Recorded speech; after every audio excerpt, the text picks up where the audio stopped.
The views and opinions expressed in these historical letters that may contain vernacular used in the World War II era, the post-war era, and the Cold War era do not reflect the views and opinions of any of the individuals involved with this project, including, but not limited to, the podcast's creators. Morning, Jamie. How are you doing this morning? This is a lovely morning. It is a lovely morning here in Pennsylvania. Mhm. Sweetie is going to find out about Pennsylvania firsthand. Coming up soon, for those that are excited, is the Iowan's perspective, the Midwestern perspective on what's going on in the Southeast in the 40s. But not yet. We still have a few episodes here where Sweetie's in Iowa. And last week, we started 1944. Yes. And now we're moving right into it. Mm-hmm. Our first letter is from February 20th, 1944. And just for everybody listening, especially if it's audio only, sometimes we break up these letters a bit. Sweetie's going to get into a story for this one. We're just going to have Sweetie tell her story with no interruption, and then we'll talk about it after.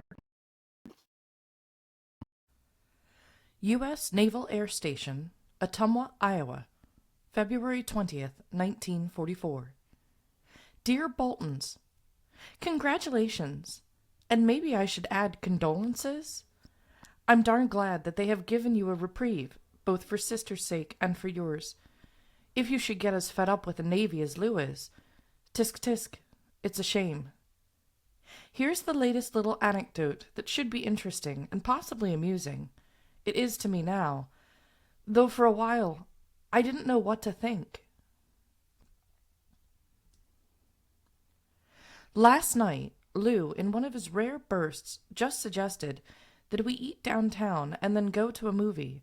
I agreed at once, better take advantage of my opportunities while they present themselves. We dressed and started to town, got as far as the corner, and there was no bus. Waiting on a bus is the bane of Lou's existence, and rather than stand there, we started walking in the direction of town. We'd gone just about a block and a half when a Marine sergeant picked us up in a reconnaissance car and took us to town. He stopped and let us out on a curbing, and we thanked him, got out, and since we had the light, started walking across the street. We had not walked across the street, from curbing to curbing, when a Navy Shore Patrol car stopped for the light, suddenly sprouted ahead from the window, and it yelled at Lou. We continued to the other side of the street, and while I stood on the corner, Lou stepped off the curb to talk to the Shore Patrol. I didn't hear the conversation, but I thought, for some reason or other, that he was asking him what we'd been doing in the reconnaissance car. They talked for just a minute or two, and then Lou turned around and came back to me. He was pale, and I knew at once that he was madder than hell. He said, "Come on, we are going to the Shore Patrol station." I was naturally surprised and asked him what was the matter. He repeated the conversation that had taken place, and it went something like this. Shore Patrol: "Hey, mate, come here. How long have you been out here?" Lou: "About a year." Shore Patrol: "Then you've been here long enough to know that you have to have your coat buttoned. Let's see your ID card." Lou handed it to him, and he looked it over. And then without another word he took the telephone off the hook and called the Shore Patrol station, and said he was sending Louis Graham in for not having his coat buttoned. He handed back the ID card, and Lou turned around and came back to me on the corner. I could see that he was practically exploding, and there was nothing I could do to help.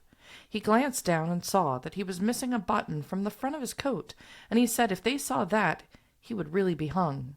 It turned out that the button was in his pocket, but how in tarnation could we get the thing sewed on in the time it would take us to walk the 3 blocks to the station? I was trying my darndest to think of something when Lou took his gum out of his mouth and just jokingly suggested that he stick it on with chewing gum. I took him up on it, and we did. He pushed the button on too hard the first time, and the white gum stuck out through the holes of the black button.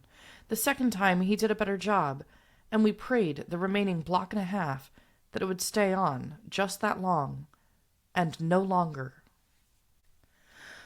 We got there, and Lou asked if he was to log in, and they took him out and back to another room, leaving me there with one big burly Shore Patrol.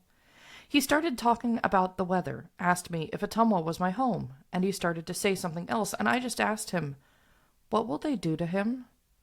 and he said probably not much. I was sort of scared, but I knew the only thing he could do to me was to put me outside the shore patrol station and call the civil authorities. And you know the old Demaree spirit of everybody fight the common foe. And so I started in on him. I told him that we'd just gotten out of the car. He hadn't had time to go from one curb to another, and that Lou was looking for his handkerchief besides. I didn't know whether Lou had thought of that one or not, but I was darned if some goop was going to put one over on us. And now, will you tell me just how he was to have his coat buttoned? You just tell me. I was getting him good, and he said, well, if he explains that to the lieutenant, they probably won't even log him in. They'll just let him go. I asked if he'd ever been able to explain anything to a superior officer, especially if he had been an officer on the shore patrol. He kinda grinned at me, and just about that time, Lou walked back into the room. He was still just as grim as he had been, and he said that they'd taken his name and told him that the next time they'd take his liberty away from him and send him back to the base. I asked about the button, and he said he'd been careful to stand at a slant so that they couldn't look directly at the button, and so they couldn't see the gum. Coincidence, Lou had thought about the handkerchief too, and so we at least told the same fib. He'd have felt silly as the dickens if they'd asked him to produce the handkerchief, for he didn't have it. And yet that might have made his story more logical to have been hunting in different pockets. Well, we ate and went to the movie and had a nice time, and by the time we got out of the movie, Lou had cooled to the point that he could giggle about it with me. He didn't talk back to the lieutenant. Thank God. He has the most amazing ability not to talk back when he gets mad. Now me, I was even starting in on the shore patrol when I couldn't have helped if I'd carried a stick of dynamite with me. Lou wasn't sore about being caught with his coat open. That was regulation, and he knew it. It was the fact that the kid who caught him was a boot fresh from training, and he'd been stuck on the patrol. He was going to show the shore patrol what a hot one he could be, and it was his "I'll show you, big boy, that I can get you" attitude that got Lou. Ordinarily, they'll say, "Button your coat, buddy, an officer might be looking." Or they'll walk up and say, "If you don't want to spend the night in the brig, button up, and that's all." But this guy was a smarty, and he wanted to show his authority. He was still wearing his seaman stripe. And I guess the car made him feel too big for his britches. Well, as I said, Lou kept quiet, and we got away in about 6 minutes, and it wasn't long until he'd laugh about it with me. That gum just about gave me convulsions, and when I think about it now, I can scarcely keep from laughing. But then, I was pretty scared. Well, it just goes to show you that maybe you're lucky, Bill, to have been deferred. And don't you worry about letting somebody else win the war. When I've sat around here for a year watching the Navy function, well, a year's long enough for me. Love, Sweetie. Jean's coming down this weekend. Do you suppose she could bring the pictures? I'm accumulating some Kleenex to send Mrs. Bolton. I love this letter. She's such a little spitfire. But I want to point out, this is actually kind of funny because Lou couldn't button his coat because the button wasn't sewn on. Right. So the fact that that little fresh boot said, you know, you're going to shore patrol, and not because if anybody else would have said, well, button your coat up, and he would have tried to done it, they would have seen, then be like, that's it. And for a button, he probably would have lost his liberties. So maybe it was a good thing that this guy didn't really check and just kind of was like, I'm going to send you to the principal's office or whatever, you know? Oh, yeah. And then that way he could kind of, so he might have actually done him a favor. He might have. And I also think, had they not caught the ride with the Marine in the first place and walked into town, you know, it's interesting how some things only happen if you're at the certain place at the certain time. Had they been walking into town and not caught a ride with the reconnaissance car, the shore patrol wouldn't have been passing by and the whole episode wouldn't have occurred potentially. Or occurred if the bus would have been there. Yeah, or if the bus would have been there. Yeah. Yeah, so like the way that it happened, and it's actually, I was like, this shore patrol guy needs to find something better to do with his time. Yeah, but but I think it was really good, and how she just starts, and she's a little tiny petite thing. Oh yeah. So she just screws up her courage to the sticking place, right? That's what we say, you know. And she was quick too. Like I like that when she's like, He's like, well, they'll probably just explain it. Well, have you ever been able to explain anything? Yeah. And she starts, pretty meek, like, is he going to be okay? Mm-hmm. And he's probably like, oh, she's so nice. I'm not taking any of this. Just on, like, handkerchief. No, but whatever. We're going to go with it. Let's talk about that too. They both thought of the same thing. In different locations. Yeah. Mm-hmm. I love that. Yeah. I love that. Oh, yeah. They're It's wonderful. But yeah, so this was, and this just it was such a lovely example of her attitude, her courage. Yeah. I really like it. Yeah, and they wound up having a good night, and now they had this wonderful episode to write about. And then the funny thing is, she's saying, "Hey, this whole thing was 6 minutes." She's describing 6 minutes of time. Right. That's it. But she gives such an amazing story to that time period. Yeah. And you get this nice portrait of just what's going on with the guys in Liberty back in the towns. Because there's more than one Lou Graham that's going through this. And there's more than one arrogant shore patrol officer who's just, as she says, too big for his britches. Yep. Because he has a car and he gets to ride around and arrest people for buttons, So she's just not having it. And there's a phone in the car? Is there a phone in the car? Yeah, it sounded like there's like a connection to the base in the car. Yeah. That's in the 40s. That's cool. That's I guess it makes sense, right? Because I was thinking at the front, they always, I've seen these and I've seen them in different channels. When at the front, when they were fighting, they would have these big cases, and somebody who's good at World War II history and military history, please put it in the comments what this is called. But it's a big box and it has the phone in it, so they would be able to wire back to from the guys at the front to what's going to be. So I assume it's something similar to that in the car to be able to stay in probably a certain radio. There has to be some sort of like signal range, I would think. So if they're patrolling around, maybe more of like sort of like a frequency, like a walkie-talkie type of phone. Oh, okay. Maybe it operates like that. I don't know. Hey, if you're good with World War II history and military history, and you know how this operates, please put it in the comments. We would love to hear about how that works. But yeah, just amazing, amazing story. And then we get a little information here about Bill Bolton, because she's writing this letter to the Boltons. She's not writing it to Jean. This is to her oldest sister, Margaret Elizabeth. Yep. And she was married to Bill Bolton. So she's married to Bill Bolton. Yep. And we find out that Bill is not going in. Not going in. If he's going to, it's not at this moment. His service has been deferred.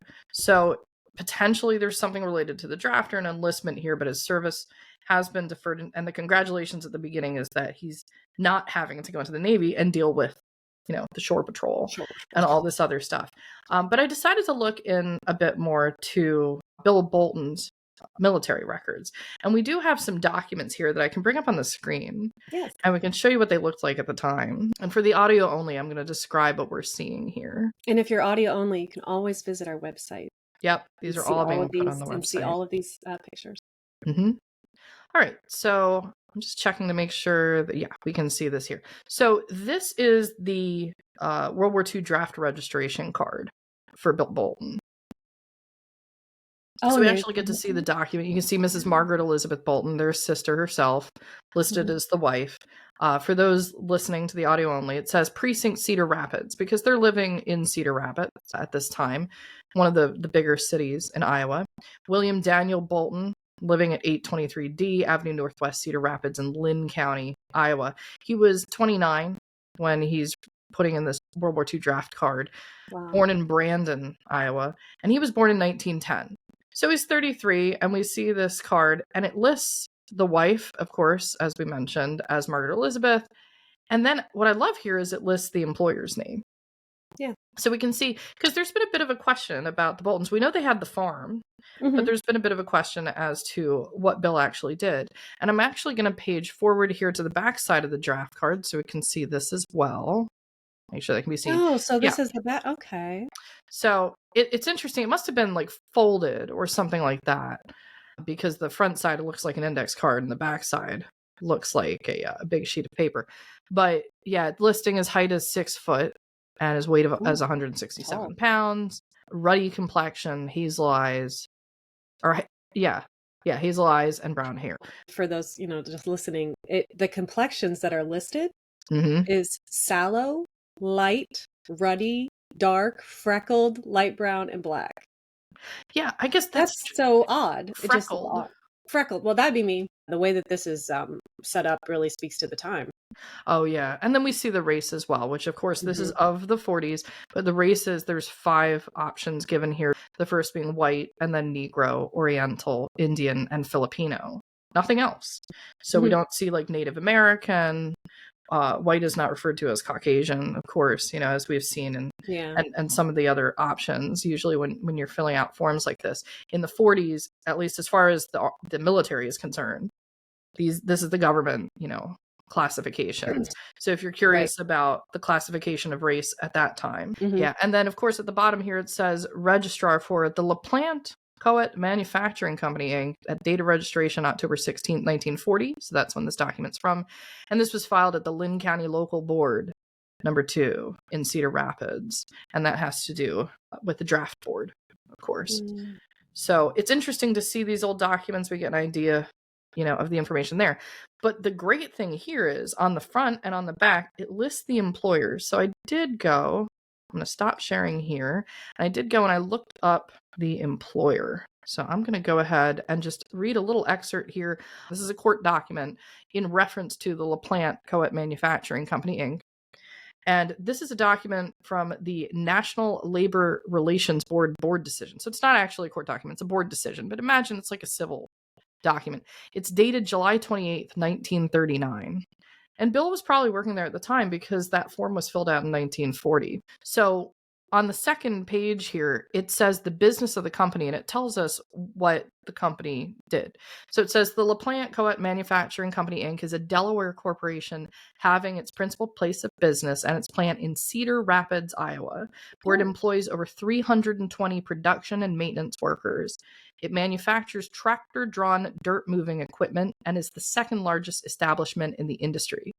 Over 65% of the materials used by the company in its operations, consisting principally of raw steel and castings, are shipped to its plant from outside the state of Iowa, and approximately 90% of its finished products, which again, that's the tractor-drawn dirt-moving equipment, approximately 90% of its finished products, which for the year ending July 1st, 1938, had a value of over $1.5 million, are shipped out of Iowa, 1/3 of the total output going to foreign countries. The company distributes its products through sales agents located throughout the United States and has 6 direct sales representatives whose territory covers the United States and South America. So this is a big company, which is directly engaged with farming, the dirt moving equipment, the big tractor equipment. Mhm. And 1.5 million is a lot in 1938. And they're saying 1/3 of everything that's sent out of the United States is coming from this company. So that's where Bill's working. He's working So as one of those employees. he has a farm, And and he has he a also farm. has a job. Yep. Hmm. This is that's a typical situation Yeah. for people who have, like, and I've heard stories of my husband's grandfather worked and then Mhm. came home and worked on the farm. Yeah. So, this is a typical thing. And it's Mhm. actually, I'd love to, call a little bit of attention to that, if we might, that our farmers can't sustain their job. They need to have outside work. Yeah, it's unfortunate that. That is an unfortunate thing. And, Yeah. yeah. So I Mhm. definitely think that anytime we can call attention to something like that. Mhm. But he did, but he did was working, like, this is farm equipment. Yes. Iowa's a Mhm. perfect place for this to be the Oh yeah. headquarters, Mhm. and I'm sure that was probably, something that they needed to, like, make sure that they were able to, like, survive.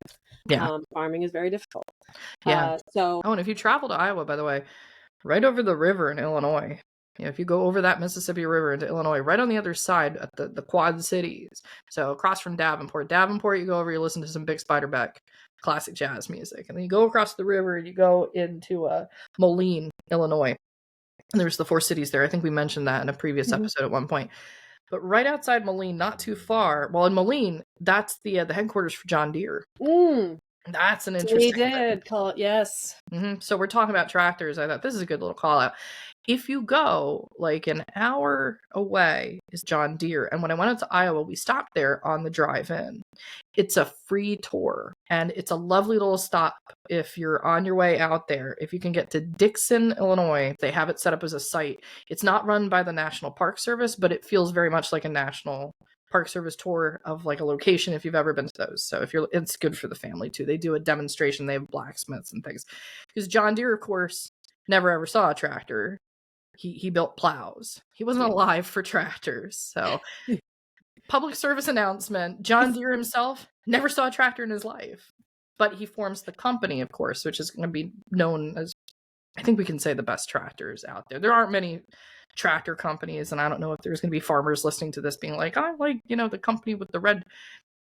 John Deere's, John Deere's huge. There's definitely people who have their preferences.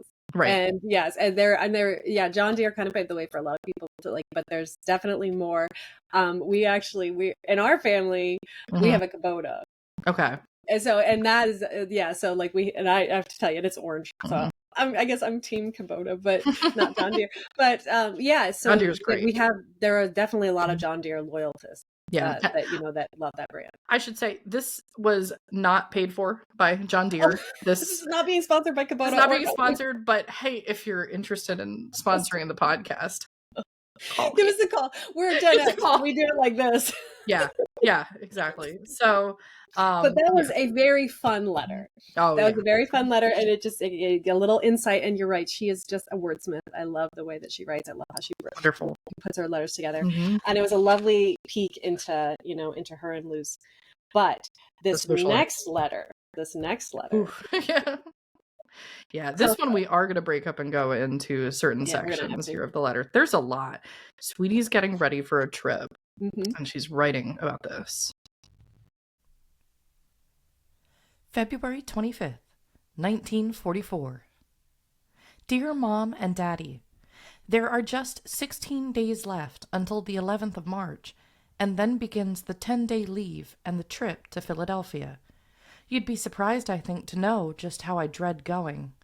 Between you and Daddy and me, I'd a lot rather come home to spend the vacation. Lou is so pleased about it, though, and since he hasn't been home for several months, July, I suppose it would sound selfish, so I haven't told him how I feel about it. There's a lot of planning to do, and it seems more like a worry than a pleasure trip. I called yesterday to find out about train connections, reservations, the fare, furlough tickets, and every other darn thing.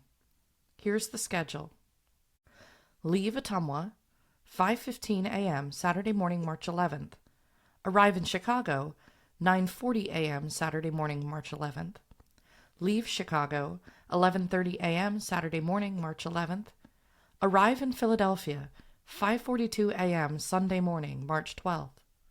I asked if we could take the fast train if Lou had a furlough ticket. He said yes if we had reservations. They should have been made 3 weeks ago. I made reservations yesterday. We'll have 2 hours in Chicago between trains. I've a notion to write Maida to see if she could meet us for the time.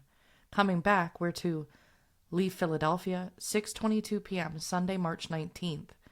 Arrive in Chicago at 9:42 a.m. Monday morning, March 20th. Leave Chicago, 12:35 p.m. Monday morning, March 20th. Arrive in Ottumwa, 4:25 p.m. Monday, March 20th. Okay.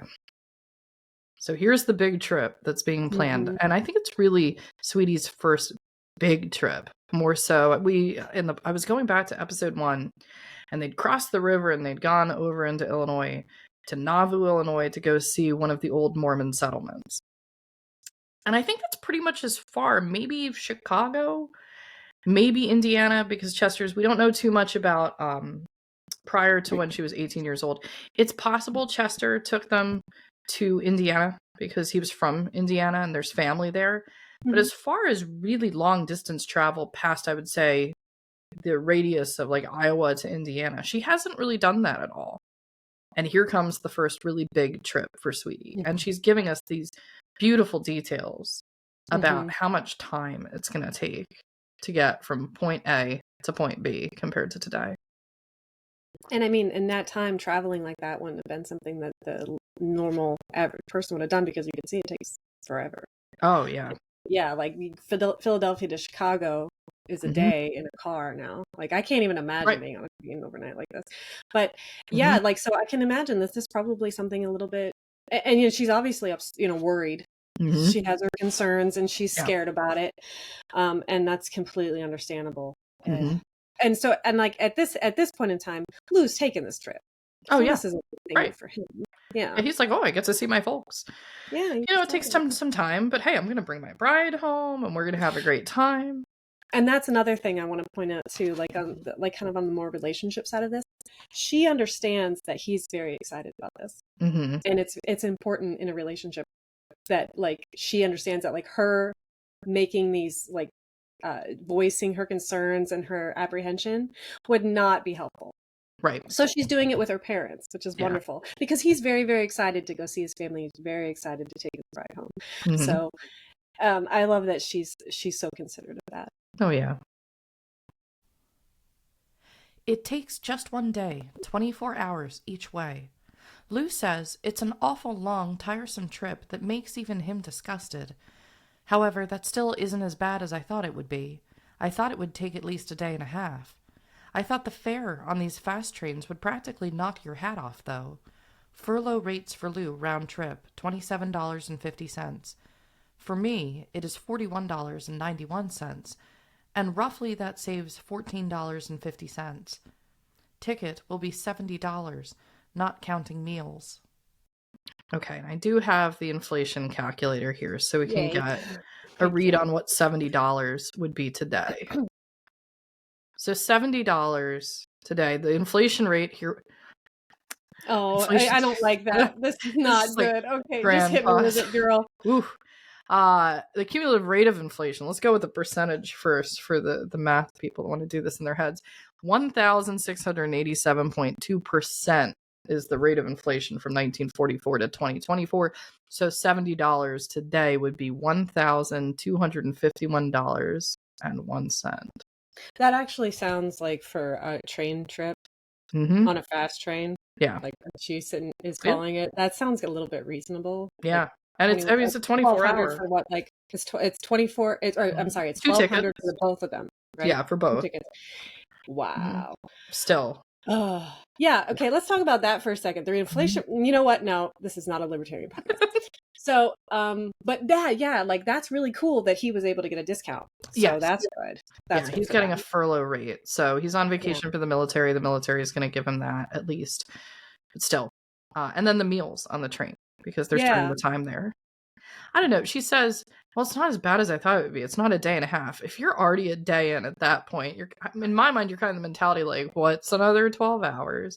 Plus, this is if there's no delays for the trains, which we know is a problem. So hoping that goes well. I hope so too. It was our very good luck to get the first allotment check this week. We were married the 3rd of December, and Lou signed the allotment on the 6th of December. This check was for $100, full payment for December. We didn't expect full amount, and full payment for January. We will get February's payment on the first day or two in March in time for the trip. That is $150. Lou got flight orders, has flown the required number of hours, and so he will receive half again, as much pay as he ordinarily gets, or $70 this coming payday, the 5th of March. And I'll get paid again $61.76. That's $281.76. And if we can't go and come and still have some left over, I'll miss my guess. More luck, I have 9 days, 3 hours, and 12 minutes due me on annual leave. And since Sundays aren't counted as working days, I'm really taking 8 days on pay. We'll have another check waiting when we come home. I have clothes to get into good condition, like mending hose, I should buy a couple pair, fixing rips and slips. Have some clothes cleaned, and we're set. Loose socks have all been kept nicely mended. I'm breaking my arm patting my back, and if I patch a pair of shorts and check buttons, he's ready to go. Yes, please check the buttons. Yeah, make sure that those buttons are on there. Right? Or the shore patrolman coming after you. Just in case the shore patrol gets you in Philadelphia. I mean, they might be there. There's actually a port there. So it stands to reason. They would be there. There's actually a short nearby for the shore patrol. But let's talk about allotments, because we just learned about allotments. So once a soldier was married, and depending on how many dependents that they have, they're going to file for additional funds to go to that individual. Now, she's also working. Mhm. So that's why it's saying he's filed here on the 6th. They got married on the 3rd, and they immediately are filing for this. There is some documentation online about this. And this is actually documentation that's still online at the Social Security Administration, SSA.gov. But I found a document that says the Administration of the Servicemen's Dependents Allowance Act of 1942. So it's absolutely at the right time period. And there's a little chart in it that says a wife but no child would have a monthly allowance of $50. Yeah.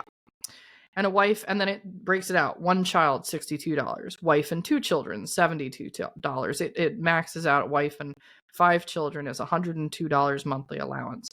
So that's where she's bringing in the additional funds here. So he's going to be filing that he's now married. Mhm. And it also might explain some things about why people were very interested in getting married at the time to servicemen.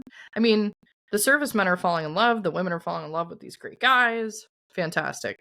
They're also going to get some benefits here for marrying military personnel. So there's some sort of that allotment. I would assume it's probably the $50 a month or so. Plus she's working, plus he's working, and he's doing extra work. So we remember that $70 was over $1,000 in today's dollars from inflation. They're doing okay. They have $281. Yeah, so they're able to afford that train ticket. And then she said, when we get home, we should be expecting the next check. So it's not going to break the bank to get to Philadelphia to visit the family and take this vacation. They're obviously being careful. Due to the allotment. Due to the allotment, this extra cash that they're getting in. And I like, let's just call attention to I have 9 days, 3 hours, and 12 minutes. Yeah, it's very precise. She's like, I'm going to get every single penny. Yeah, she's looking at that watch she got fixed in the first episode, saying, 11 minutes. This was lovely that they could take advantage of this, and then they were able to travel. Mm-hmm. I repeat, Lacona and Des Moines would suit me fine. I keep saying it may be expensive in time, money, and energy, and yet, if he's sent out, it is such a little to pay for a last visit home. I expect my safest and best thing to do is to make it as nice as I can, but that doesn't keep me from dreading it. Lou still has a cough. It sounds more like a smoker's hack now than it did. His mother hates for him to smoke, and I'm sure she'll work on him to quit when we get there. Joe, his big brother, has been shipped out this week, and she's been grieving as well as if he were dead. That, as well as the fact that Lou is the baby, causes her to shower him with letters and love and warnings about colds, flu, etc. He's very patient and often gives in to her just to keep her from feeling badly or arguing. I just wanted to talk about Lou's mother here for a moment, because it's like, she's babying Lou. Like, anytime he has a cough, oh my gosh, what's going to happen? And then Joe's shipped out, and she says she's been grieving as well as if he were dead. And I think what we're seeing the impact here on is that Sydney has already lost a child, and that was Sammy, their brother. So she's overly protective, naturally, as a result of this. Pop is evidently worshipped by the entire family since Marguerite, the other daughter-in-law, writes that he is very much the favorite. However, I fear I'm going to feel pretty funny. I'm 21, Elizabeth is 29, or 30, Marguerite is 31, Joe's 33, but he's gone, and Mom and Pop are 63 and 68. Lou is 24. He's down in my bracket, at least. I think Elizabeth must be selfish. Lou wrote to ask about using her car, and she certainly didn't sound very nice about it.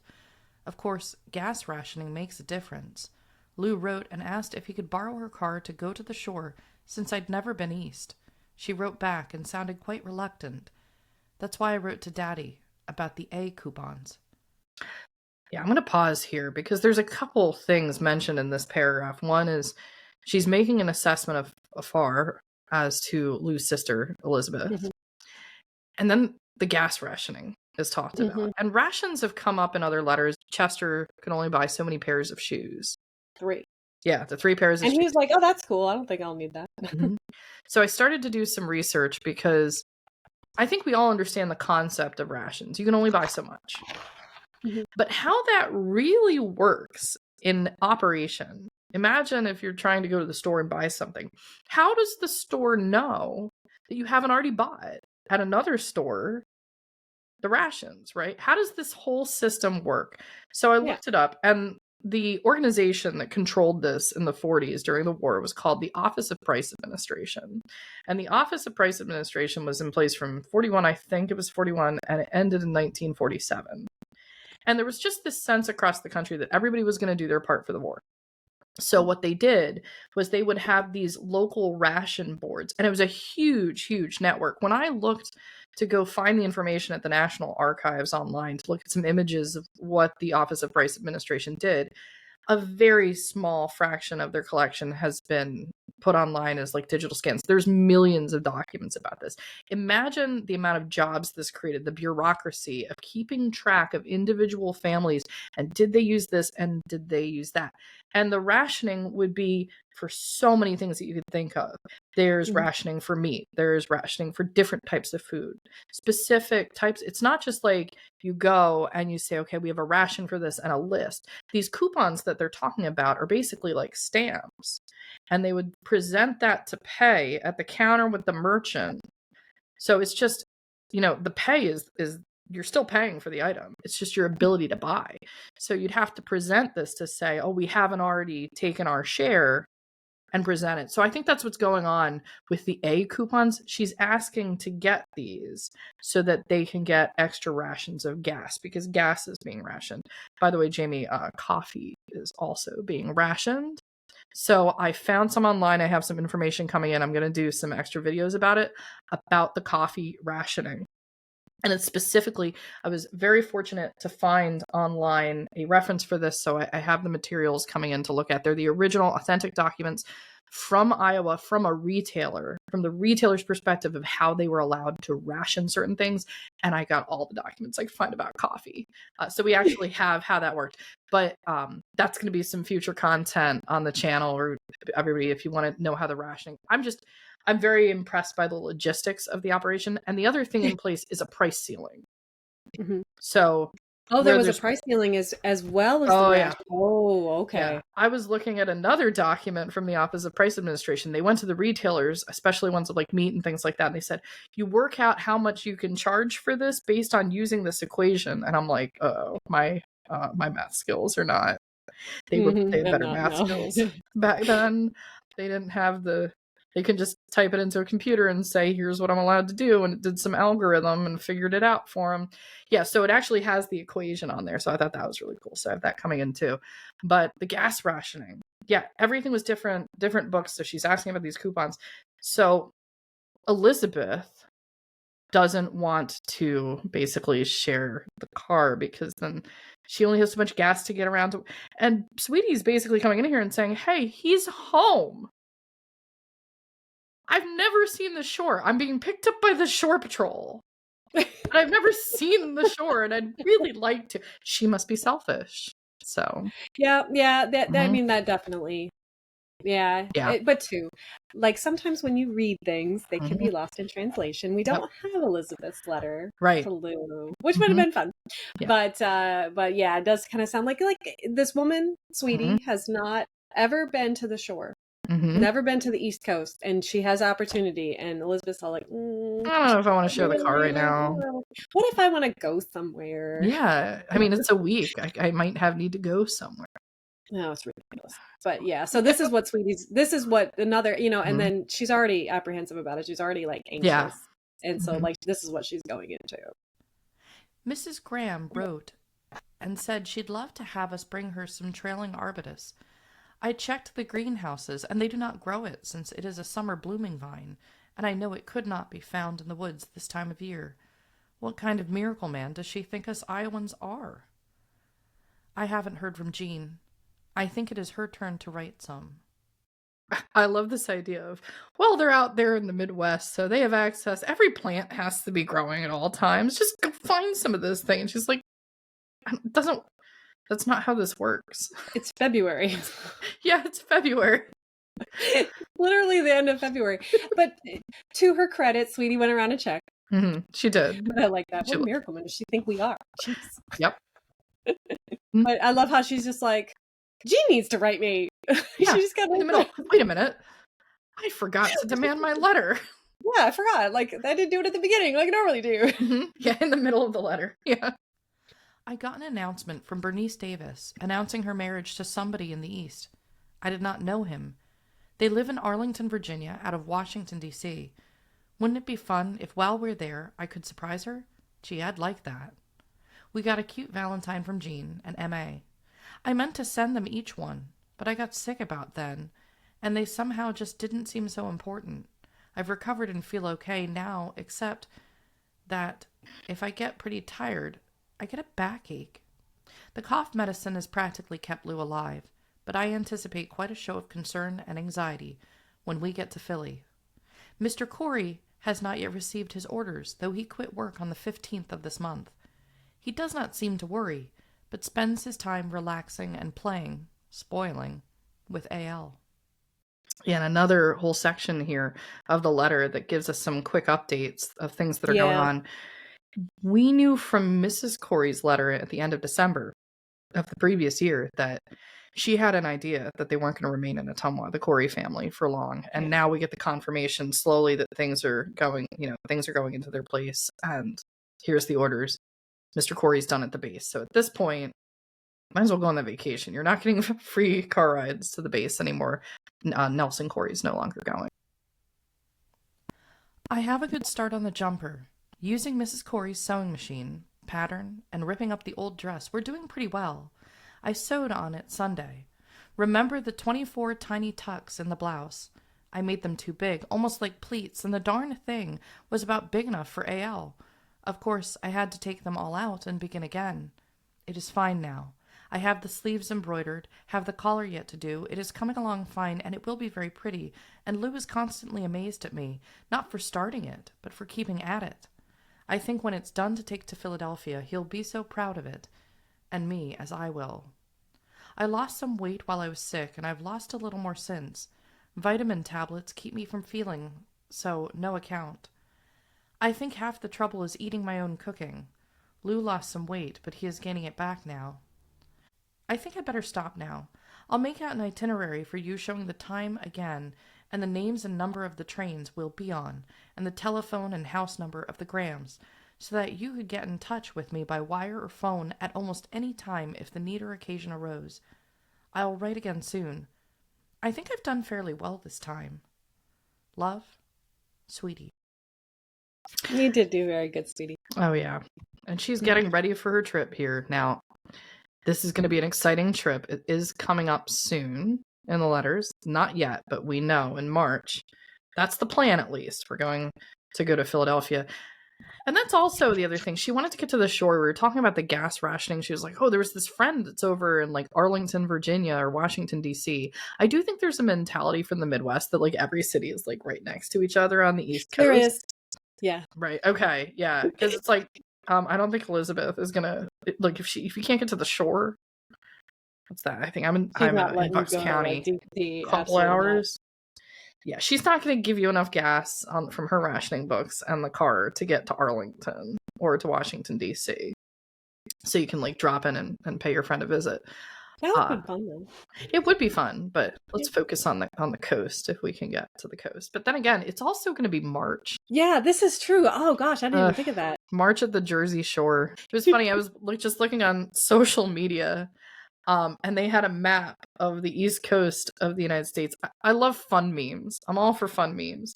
And it said everywhere along the coast, it's called the beach, except in New Jersey. It had all these little lines and arrows that said beach, beach, beach, beach, beach, beach, beach. And then it gets to Jersey, it goes shore, shore, shore. There's beach, beach, beach, all the way up. It's the Jersey Shore. You don't call it the Jersey, you don't call it the Jersey Beach. No, it's not a thing. It's the shore. It's the shore. Oh, that's weird. Right? That's weird. Yeah. I mean, it's okay. It's fine. To each their own. And apparently Jersey likes shore. Oh, yeah. Jersey Beach does sound like sounds weird. Yeah. Well, now, but anyway. Right. Yeah. But that was absolutely. I liked this one. Oh, I love this one. I'm anticipating her trip, and it definitely she gave us a glimpse into like what her and Lou, their lives, and this is such a lovely thing. We do have some artifacts for the very end of this episode. Some more things that have been uncovered. And by the way, I was talking to Jamie earlier. We're going to do some bonus content for those who are really looking at the website, but also on the YouTube channel. And I'm going to see if we can upload this to the audio only as well, because we'll read through it. Sweetie's wedding album was located. So we do have a wedding album for Sweetie. We want to take the time. Have a wedding album. So you found the wedding cake topper. Yeah. After the episode, which is so great. Mm-hmm. Yep, and there's a little YouTube sailor, the little guy. Yes. Mm-hmm. But now we have the album, and she details everybody in attendance. She details some more of the information about the wedding. So we're going to do some bonus content to come out at a future date about that wedding album. But there are some more items that came out, and I've been going through as many as I can. I've been talking to my father, because I'm just going to say exactly what's going on here. I thought I had all of the photos. And then there's like a box. And the first set of photos, and I mentioned this in an earlier episode, there were accordion files marked like the 70s. And inside were hundreds of photos. I said, oh my gosh, there's all these photos. So I've been processing those. Then there's like another small little box. And it really is, I'll show you the box. It's very small. I put on my white gloves here, but I'll show you. It's this big. And it has like a lid. And the box's lid is about, it says Sunbeam Shave Master. This was the shaving kit box. So you think, I don't know what's in there. And then you open it up and there's like more photos inside. So I'm still going through some items, and we know all the items in this box all seem to be of the Demaree family. I'm going to be putting some information up on the website and doing some small videos on YouTube about this, but we have Laura Schuler's family album, which is Sweetie's mother. And what's really great in here, I'll bring it up on the screen so you can see, this is very old. Wow. And Laura labeled everybody. Laura! Thank you. Thank you, Laura. Yeah, and she left notes, and I think she probably gave this to Sweetie. It's indicated it's around 1953 or so.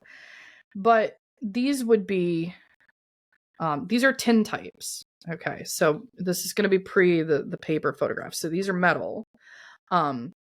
Yeah. So we're in the realm of daguerreotypes and tin types. These are photos from the 1800s. Laura was born in 1886. So this is Laura herself at a year old. So the photos from 1887, and that's the tin type. And that's why we're seeing that the shine to it, because these are metal. But what's amazing in here, and I'm going to get these all scanned in. I'm not going to remove them from the pages because they're wedged in, and obviously metal and paper and all of that. That would be very messy. But in here we have, and I put this actually in, if you go on the website and you go to Sweetie's scrapbook and you go to the photos and you go to the Demaree family album, they're in a bit of a chronological order, and you see Laura's parents. Now, this is Sweetie's mother. Laura, her maiden name was Schuler. And then her parents were descended from a family called Dow. And so we do have the Dows here, and I think these are some of the older ones. Yeah. I'll show you here. Yeah. This is Laura's mother, Hannah Lucetta Dow. So Dow was the maiden name for the Schuler family, right here. And then, amazingly, we do have Alexander Dow and his wife. So this is Laura's grandparents. These are Sweetie's great-grandparents. So we get back into that generation. So we can estimate they were probably born right around the time of the Civil War. So probably 1860s. I'll check the dates on that. But these are all tin types. She's labeled all of them. Thank goodness. Thank you, Laura, for doing that. And we'll get those scanned. You made Allison's job so much easier. Right? Yeah. Some of them are not labeled. That's a great segue into the other subject. So I wanted to go back to a subject of Sammy. We were talking about Sammy a little earlier, that Sydney had lost this other child. And as I was going through the photos, up came this frame. And I noticed that this is, they didn't have Photoshop. This little person here was taped into this frame. And this is an older frame. But the problem is, I didn't want to open this up. It's an older frame, right? And we can't really identify who the person is that's standing. But this one was bothering me, because I was just like, I've seen this picture before, but I wasn't holding this frame. So that's like really weird. And it was bothering me. And I'll show you why this was bothering me. So in episode 16 at the end, we went through the Graham family. We talked about Sammy. Sammy was Lou's brother. That it was lost when he was 19. Right. Lost at 19. Yeah. And if you look in the picture, right, of the pictures, this was in the display. What's there on the right-hand side of, on our right-hand side of the table there. There the table's left. Same frame. So we can tell, because this whole display was for Sammy, that this is actually a photo of Sammy, probably right before he died, in the same frame as it. So I was playing History Detective, so we get to see that And photo. you remembered that. That's so cool. I was like, I've seen this photo. I was like, wait a minute. Yeah. It's important. All the little stuff in the margins, right? We always have to pay attention to the margins of these things. Right off there to the margin is the exact same thing. So we know that this was part of that display that was there at Springfield Road. And I did take a picture of this so that we could see it, because I know I'm holding a frame and it's not always the easiest to see these things. So I'm going to go and share. Yeah, there we go. So everybody can see this. But this would be Sammy at about 18 or 19. I mean, he looks like 18 or 19. You can see the cutout where Sydney has cut out the image of the younger Sammy and just put that in the frame as well. So we get to see that. Now, we do have information on what did happen to Sammy. That was a question about how he died. And he had been at work. So I'm going to bring this up so we can see this. This is from the Philadelphia Inquirer from 1935 when Sammy died. And it does detail it was an accident that killed him. So it says a helper on a coal truck, for those listening to the audio only, a helper on a coal truck was killed and the driver injured early this morning when their truck crashed into a freight car on the Pennsylvania Railroad low-grade line to Westchester, half a mile north of Newtown Square on the Paoli-Newtown Square Road. The dead man was Samuel Graham, 23, of 936 Springfield Ave, Collindale. Charles Tolan, 27, of 957 Springfield Ave, Derby, driver of the truck, suffered a fracture of the left hip and was taken to Bryn Mawr Hospital. So the age is actually incorrect here in the article, because Sammy didn't live to 23. He was born in 1916 and died in 1935.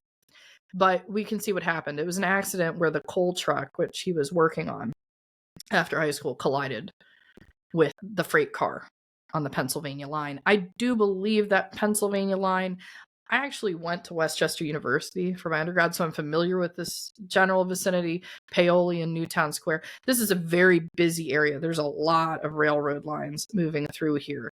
And train accidents were unfortunately somewhat frequent, especially when there's so much moving material going back and forth on these. So something must be, potentially they lost control. It was going down and collided with the freight car. But that is how Sammy passed away. So we do have that confirmation. Now, I did have one other, and this is just a small correction to make, because I want to make sure we do get the picture up here on the screen of Elizabeth. Now, Elizabeth does have a nickname other than Dit, and thankfully, Jamie, it's Betty. She's not going to go by Lizzie. So we can keep everybody straight. Oh, thank goodness. Yeah, we have to keep all the Elizabeths. Yeah. So each one of, so this is Elizabeth. Oh, what a lovely This is Elizabeth, yeah. The picture that I'd shown previously in episode 16 that I was thinking was Elizabeth was actually Joe's wife, Marguerite, so who's mentioned in the letters.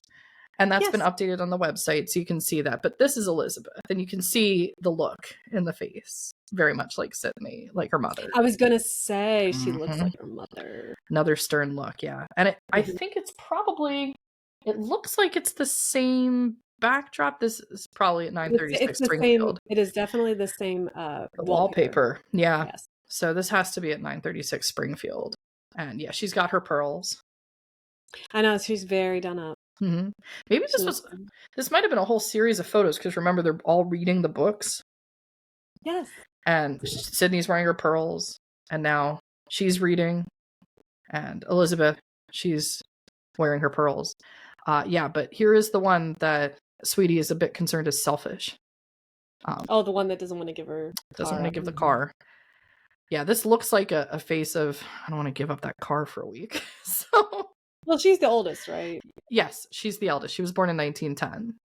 So she's the eldest. She's the eldest sister. I'm also the oldest sister. Yes. We have a tendency to be a bit of a little hard on our younger siblings. Mm-hmm. It's kind of funny, like when I go home, and I was wondering if this was something that Lou would experience when he went home and saw his siblings.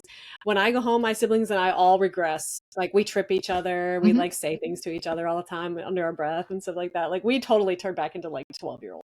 So I'm wondering, like, if that happened when he went home. if they all kind of just were like, Lou, Well, and I it just, guess you're gonna especially because find they don't out. see each other. They Right. don't. Oh, They yeah. like, Mhm. you know what I mean? Like, it's not Mhm. like they never see each other. So, but yeah, she looks like kind of like a Yeah. taskmaster. Yeah. But yeah. All right. Well, that's it for this week's episode. We have these 2 great letters. We have the impending trip to Pennsylvania. We'll see if she actually gets to see the ocean for working at a naval base all this time. That'd be I great. don't think so. Looking at that last picture, I don't think there's I don't much know hope. if But Elizabeth's we'll going to see. share the car. So, yeah, or the gas rations. Everybody, please check out the website so you can see some of these wonderful photos.